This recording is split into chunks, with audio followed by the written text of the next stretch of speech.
দর্শক, আপনাদের সবাইকে স্বাগত জানাচ্ছি আমাদের আজকের ইউরো বাংলা টেলিভিশনের এই আয়োজনে। আজকে মূলত আমরা এমন একজন গুণীজনের সাথে কথা বলবো যিনি সর্ব ইউরোপিয়ান আওয়ামী লীগের সাধারণ সম্পাদক, একইদারে মহান মুক্তিযুদ্ধের অন্যতম সংগঠক এবং ইউরোপ এবং বাংলাদেশের আওয়ামী লীগের পুরুদাক হিসেবে খ্যাত একজন বরেণ্য রাজনীতিবিদ জনাব এম এ গনি। আমরা আপনাকে স্বাগত জানাচ্ছি। মূলত আপনারা জানেন এম এ গনি সাহেবের বর্ণাঢ্য রাজনৈতিক জীবন এবং বিশেষ করে উনাকে চিনেন না ইউরোপে বা বাংলাদেশে এরকম আমার মনে হয় নাই বললে চলে।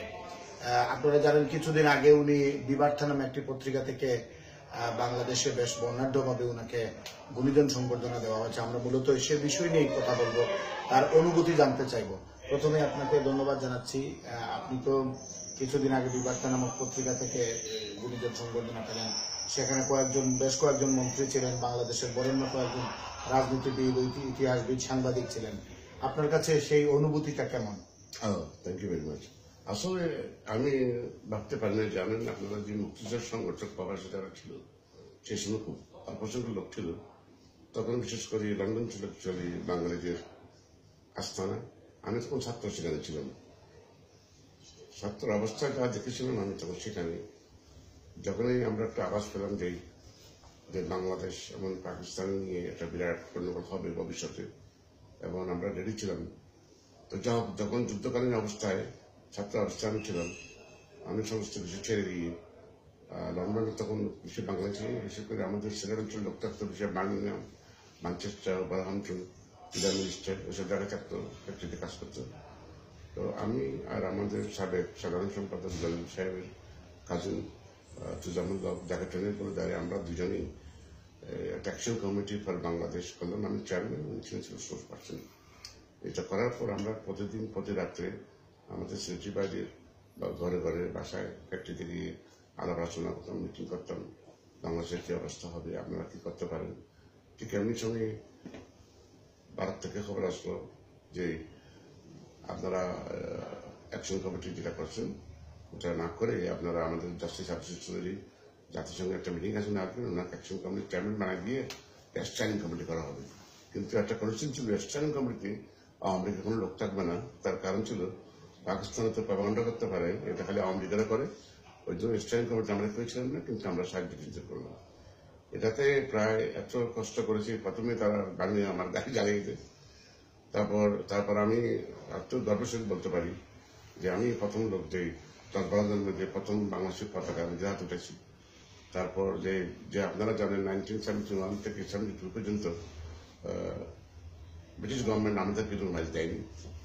এটা সবচেয়ে বড় যে 72-তে না দেওয়াতেই 72 আমার মনে হয় ফেব্রুয়ারি 5 তারিখ পার্লামেন্টে যখন আমরা কয়েকদিন হরতাল করলাম, হাঙ্গার স্ট্রাইক করলাম, তারপর তারা বাধ্য হয়ে আমাদেরকে 5 ফেব্রুয়ারি 1972 সালে তারা বাংলাদেশকে স্বীকৃতি দেওয়ার পর আমরা সেখানে প্রথমবারের মতো আমাদের মিশনে ফ্ল্যাগ উঠেলাম। তারপর সবচেয়ে স্মরণীয় ঘটনা আমার জীবনের 1972 সালের অগস্ট মাসের কথা। সেই অগস্ট মাস ছিল 6 তারিখ বিকালবেলা বার্মিংহামের ইন্ডিয়ান স্ট্যান্ড কমিশন আমাকে বললো যে আপনাদের নেতা পাকিস্তান থেকে খুব শীঘ্রই লন্ডনে রাখা যাবে। আমি বিশ্বাস করতে পারি না কথা, কিন্তু উনি সেটা আমাকে যখন বললেন, আমি পরের দিন লন্ডনে চলে আসলাম। এসে খবর নিলাম উনি হোটেল ক্রাইসলে থাকবে। আমি রাত্রে এসে হোটেলের বারান্দায় শুয়েছিলাম।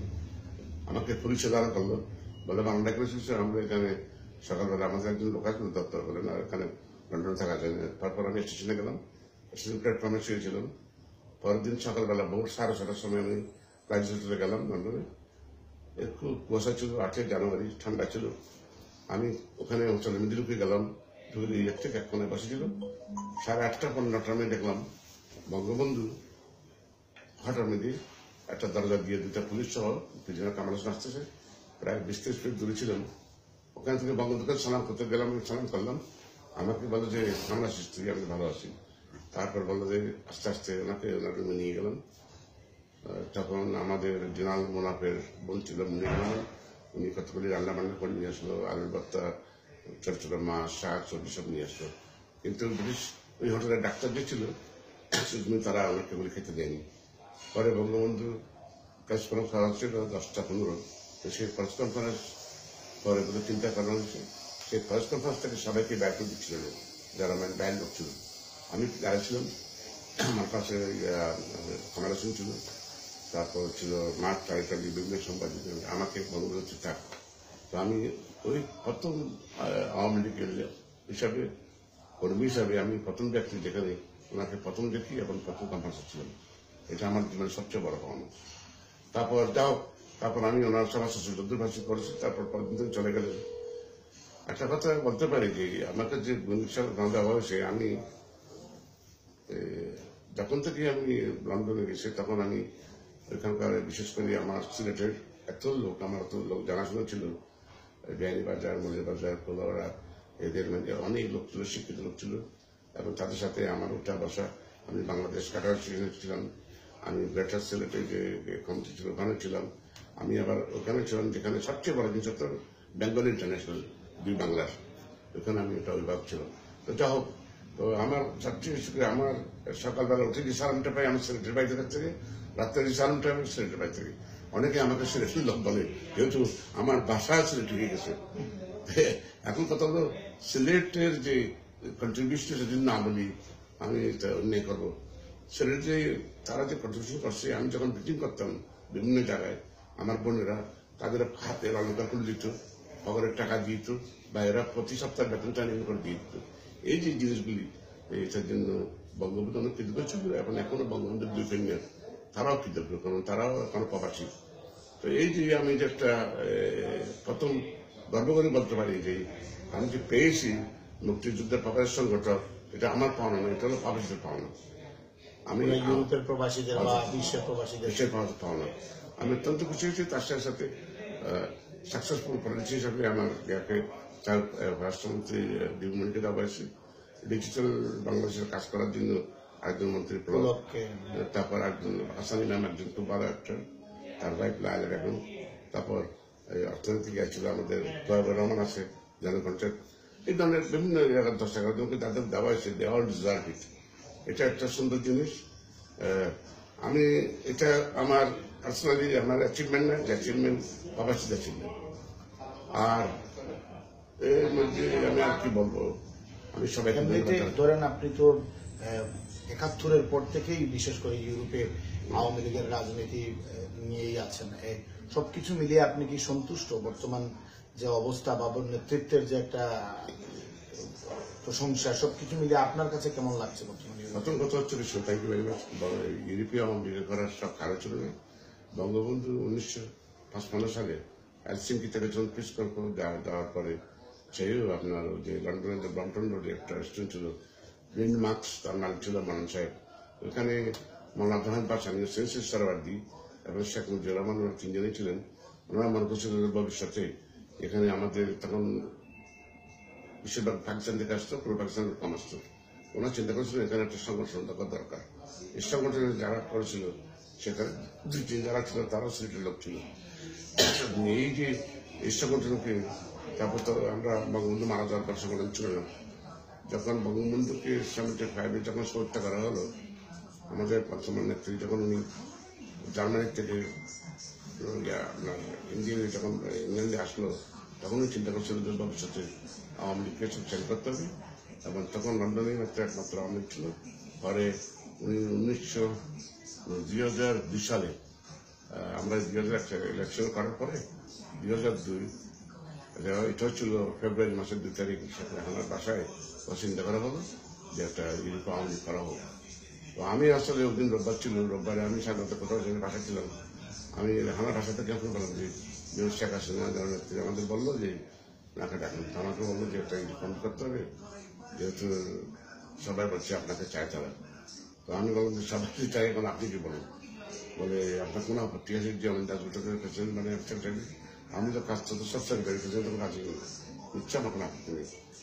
তারপর আমি এটা করার জন্য আমি একটা আমেরিকান কোম্পানিতে খুব ভালো চাকরি করতাম। আমি সৌদি আরব, আমেরিকা পোস্টিং ছিল।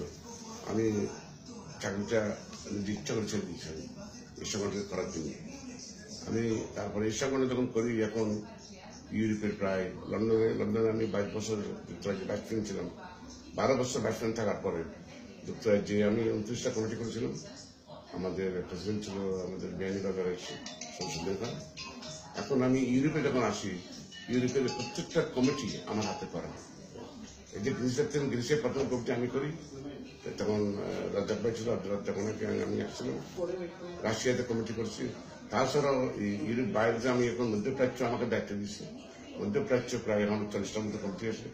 এরপরও চায়নাতে আমার করা, তারপর কোরিয়াতে আমার করা, মালয়েশিয়া আমার করা। এখন সব জায়গায় আমি কমিটি করতেছি না, এছাড়াও এটা একটা বড় লবিং কথা আছে। এখন আমি যদি বলি, এখন ইউরোপের মধ্যে মনে করেন 30টা দেশ আছে, তার মধ্যে এখন ইউরোপিয়ান কমিশনে 18 দেশে আছে। আরো 3 দেশে করতে যাচ্ছি, রোমানিয়া, হাঙ্গেরি, পোল্যান্ড, এই 3 দেশে হবে। এরপরে আমি অস্ট্রেলিয়াতে একটু ভালো কমিটি করছি, এখন অস্ট্রেলিয়াতে আবার যাচ্ছি আমি। ইউরোপে এখন আগে লোক ছিল, সংখ্যা ছিল 3 থেকে 4 লক্ষ, এখন ইউরোপের লোক হচ্ছে 18 লক্ষ। যেহেতু যেখানে লোক বেশি হয় সেখানে কিছুটা কনফ্রন্টেশন হয়, এলাকা বেশি স্বাভাবিক যেটা হয়, এটাতে আমি কোনো করি না। আমরা চাই ডোন্ট ওয়ান্ট আমার কোয়ান্টিটি দরকার, কোয়ালিটি পিপলের দরকার। বিদেশে তো আমরা যারা আওয়ামী লীগ করি, আমাদের এখানে চাওয়া পাওয়া কিছু নেই, আমাদের একটা প্রেশার করতে পারে।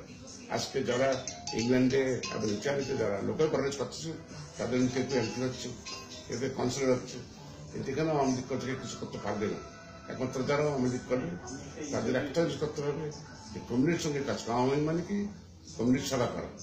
এই সেবাই হলো সবচেয়ে বড় জিনিস। আজকে যেখানে যাই, যদি কেউ বলে যে আমার বাড়ি চট্টগ্রাম, আমার বাড়ি সিলেট, আমার বাড়ি শরীয়তপুর, আমার বাড়ি মাদারীপুর, আমরা সবাই কোনো পুরন না, আমরা একটা দেখবো আমরা দেশের বাঙালি, আমরা সবাই বাঙালি। আপনি জানেন 22 লক্ষ চট্টগ্রাম লোক বাস করা হয়, মধ্যপ্রাচ্য, সৌদি আরব থেকে পর্যন্ত। আমি তো সেখানে চট্টগ্রাম লোককে বানাচ্ছি না, আমি বানাচ্ছি। আর সৌদি আরব তো জায়গায় আমি সিলেটের একটা ছেলেকে বানাচ্ছি, ইজ ট্যালেন্টেড। আমার কথা হলো আমরা বাংলাদেশের প্রতিনিধি, আমরা কোনো, আপনার তো এমনি ফরিদপুর কমিটি আছে, চট্টগ্রাম কমিটি আছে, সিলেট কমিটি আছে, ওখানে কাজ করি। দেশের আপনি যখন রাজনীতি করবেন, সেখানে আপনাকে হতে হবে নিউট্রাল। এখন আমি জানি আমাকে অনেক কিছু অনেক আপনার কিছু করা হয়, সেগুলো কোনো সমস্যা রাজনীতি। দর্শক, আপনাদেরকে অনেক ধন্যবাদ। আমরা অনেকগুলো গুরুত্বপূর্ণ কথা শুনছিলাম। আসলে এরকম বরেণ্য রাজনীতিবিদ, বিশেষ করে গনি ভাইয়ের সাথে কথা বললে কথা শেষ হবে না। আমরা বিশ্বাস করি গনি ভাইয়ের মতো রাজনীতিবিদরা আমাদের মধ্যে সবসময় মনে প্রাণে আমাদের সাথে থাকবে, বাংলাদেশের সাথে থাকবে, এবং তারা যে কাজগুলো করছে বাংলাদেশের জন্য, সেগুলো যেন দীর্ঘজীবী হয়। আপনাদের সবাইকে আমাদের এই গুণীজন অনুষ্ঠান দেখার জন্য ধন্যবাদ জানাচ্ছি, এবং বিশেষ করে আমাদের গনি ভাইকে ধন্যবাদ। আমি দর্শকদের ধন্যবাদ জানাচ্ছি। Thank you very much.